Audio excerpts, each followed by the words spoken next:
Here's a couple items you might need: flashlight, wire strippers, Phillips and flathead screwdrivers for prying and getting some screws undone, towel to just pry up against so you don't damage the body, electric screwdriver with a 7mm, and a pair of wire snips and a soldering iron that's maybe battery powered or propane powered, and then a couple different bits if you need to change out some other stuff, and some electrical tape and solder.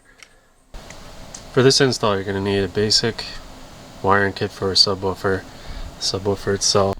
To install the line inverter and the subwoofer, you're going to have to gain access to your audio control module, which is behind this front control display interface module. It's this whole piece right here on this car. This is a 2010 Ford Taurus.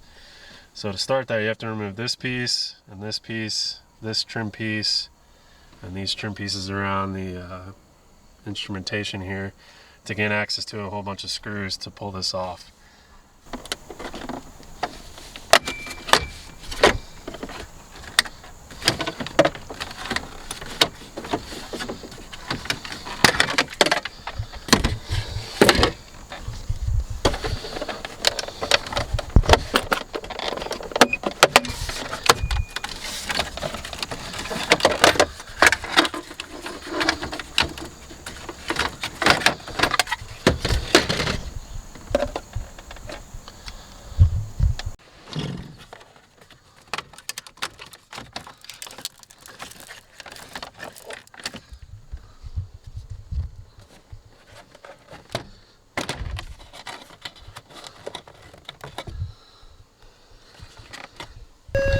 Basically, the screw is here.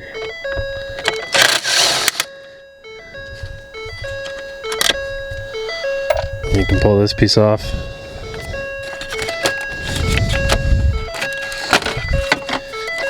And then the other screw is behind this piece, because this is the ambient sensor for the inside of the car.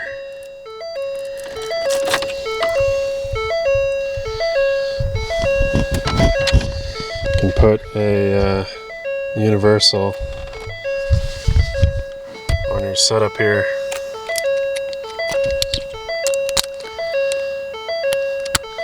Might get to this a little bit easier.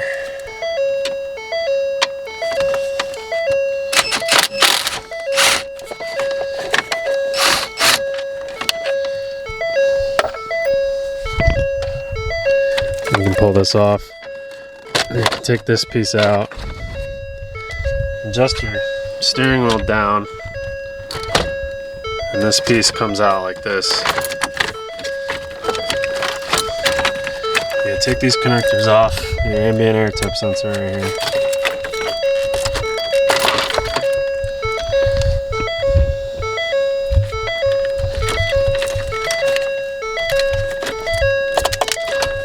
And then there's this tube right here.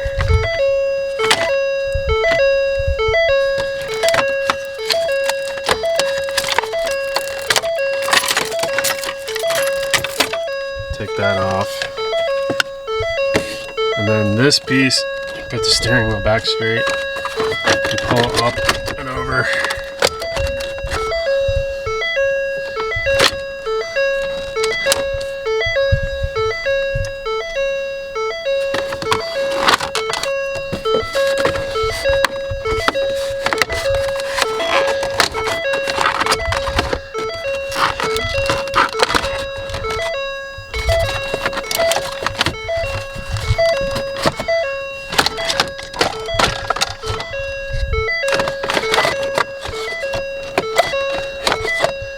Gain access to this screw right here and this one right here, so you can just leave it like that.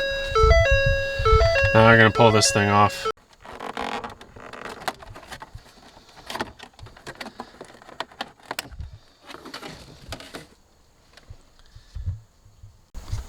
So there's a whole bunch of screws on the side here, pretty much everywhere. Always group all your screws like in a cup holder or something.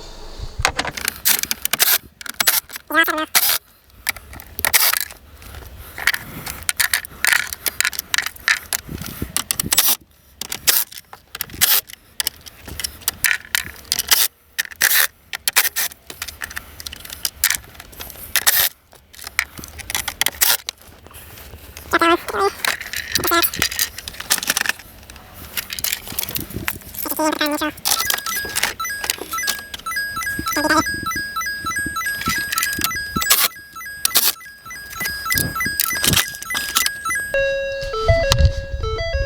can disconnect your 12 volt port right there. Set that aside. And then stop the beeping. You can put it back into park. Shut your key off. Alright, remove the screws for this. There's the two back here and the two over here. And then you have to remove this piece as well. There's two screws back there. And the final hidden screws are right here. Right underneath this piece right here.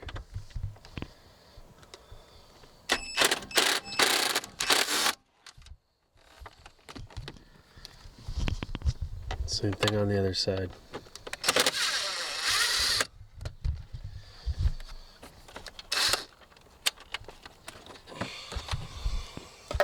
Sometimes a magnet can help get that stuff out. Then you gently pry on this thing. It should just lift off just like that. Now you want to disconnect these two switch packs here. You got to reach behind there while it's out and just pop them off.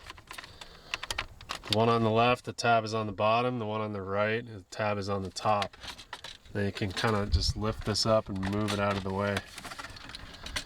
And then you got one final connector right there, which is on the outside. You don't want to break any of these. Let's see if I can get that. And then your whole front face comes off. Just set that down gently so it won't get damaged. Then we're going to remove, this is the piece we're after here, but in order to get to these two screws that hold this in right back there, we have to remove this green piece, which is 4 screws. So then there's the 2 on the side and the 2 in the back is what we're after. So now we've got the screws removed for the audio control module, which is Ford's glorified word for a CD player. As you pull that out, try not to scratch your shifter. Just move it over to the side so you can access the connectors back here. Little push tabs on them. I think that's the one we're after right there. The other one should just be like our antennas. And you want this, all these off out of the way. So push that yellow piece down for the antenna. And this one just pulls out very gently.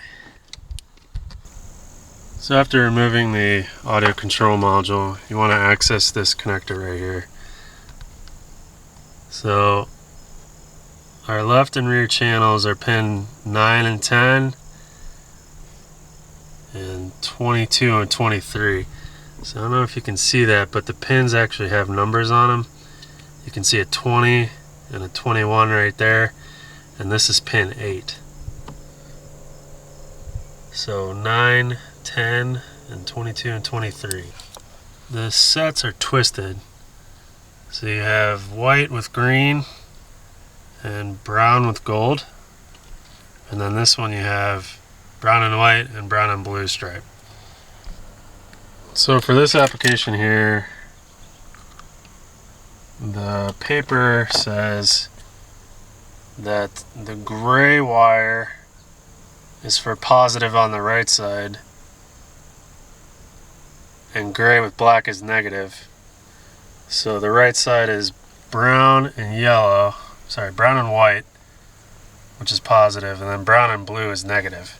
So we're going to match those up to what the paper says versus the diagram right there. And then same thing on the right side. Speaker positive for the left rear negative, right rear positive, right rear negative. So using a set of wire strippers like this, they're just enough to peel the sheathing back on these wires, and this is an example of how you want to solder it to these wires.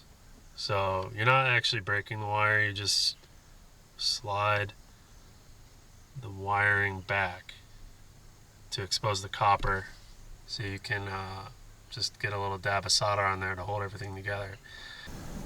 That's what it should look like soldered, just enough to have it on there. And give it a good yank. See, those aren't going anywhere. Then we'll put some tape on it. So then here's with some tape, and there is the final install here of the inverter itself. Now your subwoofer plugs into here. You have to route the wiring accordingly to get sound back to your subwoofer wherever you put your subwoofer, usually in the trunk. These two wires here aren't being used for this application, so I just covered up the exposed portion of it. And then you can find a place to route this and stick it out of the way. I'm not too worried about it. Everything's plastic in here except for these two rails.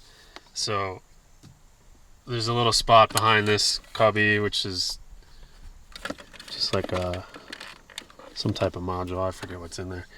And this looks like it would live pretty good right there. So I'm gonna have to get inside, probably route some subwoofer wire down through there, and then over underneath, and then down the stripping here. So here's my subwoofer. I've got the back seat opened, and I need to put a ground in here. So I just peeled up the carpet and used a self-tapping screw right there. Then run the rest of the wiring behind this trim and under that and all the way up underneath the steering wheel. So bring up your speaker wiring through there after you get it through the above your pedals underneath your steering wheel, and bring it up into here. Plug it into your newly installed line inverter, and you want to tuck that away. So there's the audio control module installed, and then it's tucked back in there. You can kind of see the wiring. So after that, you're going to get all your screws put back into place. But if you need a reminder on what to do first, you put in the screws for this. Put those two in first back there, and then these two at the bottom. Then you put this piece on, and then you put on the control face. And then the rest of it is basically this trim, that trim, and then all the bolts that hold the center console in place. Once your control is back on there, you want to make sure that your radio is working. Alright, so when you get this piece in here, you got to get the ambient air temp sensor hose and connector through this hole right here to put this screw in here. You kind of want to like scoop this thing up underneath the dash, because there's some clips under here that hook into the top part of the dash. Alright, so after you get your ground installed, you can run your power wire along with it. Again, it just goes underneath the seat here and up these trim pieces all the way up to the front over there, and along with your 12 volt like on off switch. So the orange wire comes up here underneath this dash and turns back into that red wire, and then it plugs into the fuse panel up here underneath the dash, and that's on a fuse that is only on when the key is on.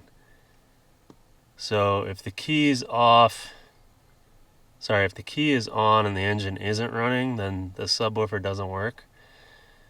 It only works when the vehicle is running.